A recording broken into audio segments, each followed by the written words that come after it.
जय जय श्री सीताराम। सबको प्रणाम। आदौ राम तपोवनादिगमनम हत्वा मृग कांचनम वैदेही हरणम जटायुमरणम सुग्रीव संभाषणम वाली निर्दलनम समुद्र तरणम लंकापुरी दाहनम पश्चात रावण कुंभकर्ण हननम चैतद्धि रामायणम नीलांबुज श्यामल कोमलांगम सीता समारो पितवाम भागम पाणौ महासा यक चारु चापम नमामि रामम रघुवंशनाथम नमामि रामम रघुवंशनाथम। जय जय श्री सीताराम। सबको प्रणाम। धर्म प्रेमी सज्जनों, आज मैं पंडित पुरुषोत्तम जी पांडे आप लोगों को कुछ धर्म की बातें बताने जा रहा हूं। आप लोग ध्यान देकर सुने।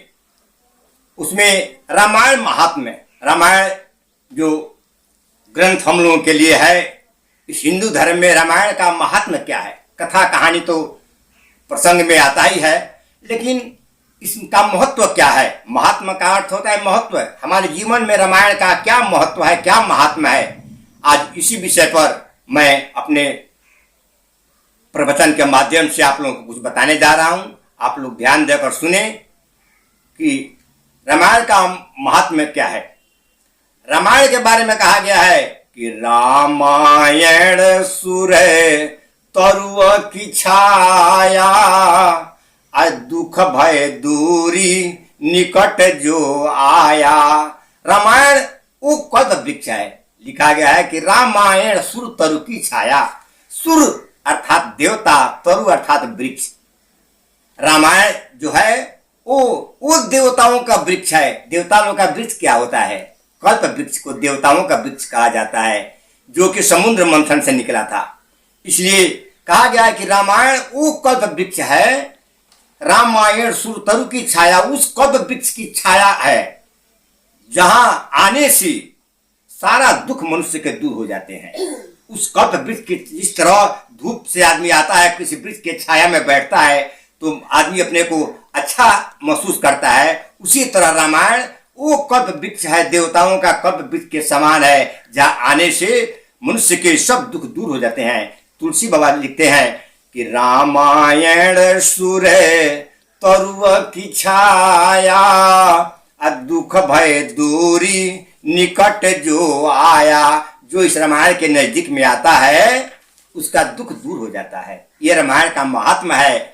इतना ही नहीं, रामायण सुरधेनु समाना दायक अभिमत फल कल्याणा। रामायण की तुलना कामधेनु गाय से किया गया है।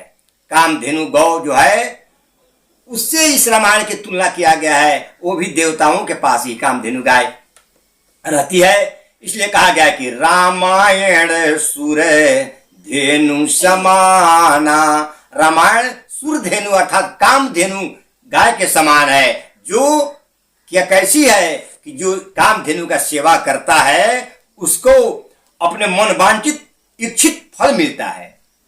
इसीलिए कहा गया है कि रामायण सुर धेनु समाना दायक अभिमत फल कल्याणा। रामायण वो सुरधेनु है, वो कामधेनु गाय है, जिसको सेवा करने से मनुष्य की मन के मुताबिक फल मिलता है।